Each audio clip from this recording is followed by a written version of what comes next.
Haters will always hate, no question about that. The difficulty is when it's the people that you love who ask from a place of well-being and care, are you sure you're on the right track? It didn't work, why are you still going? Why have you still made that decision? Because evidently you haven't got to where you've gotten.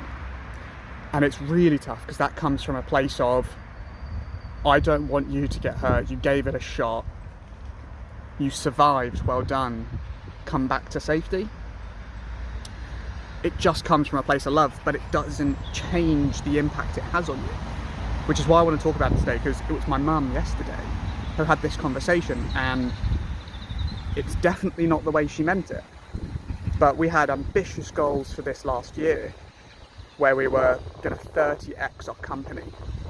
And we didn't, we 10x'd it. Which, if you ask anyone, is a pretty damn good achievement regardless. But in doing so, we did lots of experiments, lots of tests that didn't work. That the, near £500,000 profit we were going to make, we didn't make. Because there were lessons to be learned, things we hadn't got ironed out, unknown unknowns that we eventually came across. But the achievements, the stories and the lessons that she hasn't seen that will make us better for it are the £500,000 we did do this year. The 1,000 students whose lives we've monumentally changed. Some kids we've spoken to, their life was headed to apprenticeships and service work, and they were never going to get more free time or more options or more opportunities or education than what the standard basic system of the people around them was going to get. And now some of those people are going off to be doctors, saving people's lives. It's so hard to see the difference that it's going to make because it's not immediate, but it's the first domino in the chain. And why am I talking about this all? Because we're running a charity event at the moment where we're doing 8 or 9 days, I think it's 9 days of really difficult things to raise money for Great Ormond Street Hospital, right? To help other people, other students, other children that we can't help through our education system, right? And day one is we're trying to move 100 kilometers today by foot. So I'm out for a run, and it's funny, I used to be the running guy, and I'm really, really struggling. After 10 minutes, cooked, out of breath, sweating, in pain, and so I've had to walk. So I give myself a walk for 400 meters. I'm doing about a mile run, 400 meter walk, mile run, and it's not really getting easier. It's maybe actually getting harder and harder. But I know the goal that I'm working towards, aside from this challenge, is New Year's Eve, I'm running the marathon, or a little bit more, 44k. Tradition I've done for the last few years, I'm doing it again. And if I don't put in the work, I know I'm not going to get there. And it's difficult, if this is your first time going through a process like that, to reach a lofty goal that other people couldn't even conceive. For example, trying to make generational wealth for yourself by doing the risk of going into business. If you've never done it before, I have never done it before, each failure is a question of, is this worth it? Is this worth it? And my partner and I came up with this quote, with this philosophy we live by, which is, you can quit anything you want in your life, you can quit, but you can never quit on a bad day. You can't quit after a loss.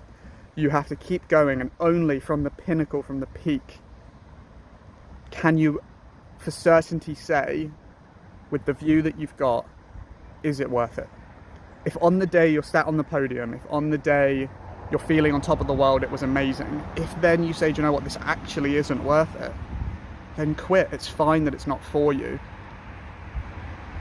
But I've seen too much of people in the world who tried, got burnt, and rage quit and blame all external circumstance when they don't know if it's worth it or not because they never kept going. And the only reason I have that perspective is I've done big things in other things. Like, as an example, that's what I've done before, and it's tricky to live up to that sometimes, but I've had proof that I've done it before, and I know I will get there again. So if you needed that today, and for me, if I need this going on in the future, to look back and know that when times are tough, it's okay to go slow. It's okay, if you're not in the best shape of your life, to not go out and hit all your previous PBs. You know, it's okay to ease into something, but it has to be uncomfortable. Growth is uncomfortable, but there is a difference between discomfort and pain. So get comfortable being uncomfortable, but push yourself.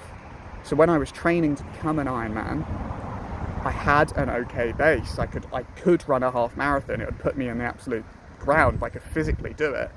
And then I built out a plan of how much time I had, and I added 10% volume a week, and I did it, and it worked, right? But every week was uncomfortable.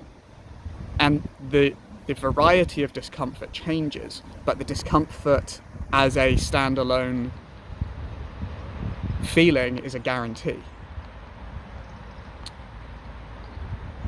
So this is just as much for you as it is for me, that if it's been a while or you're trying something new,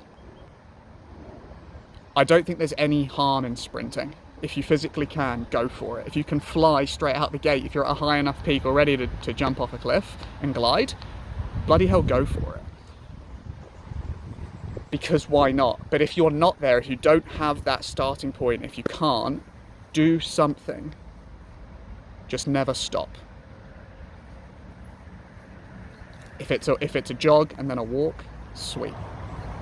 But next week, do a little bit more jogging, a little bit less walking, and so on until eventually you're running the whole time. That's the goal. All right, guys.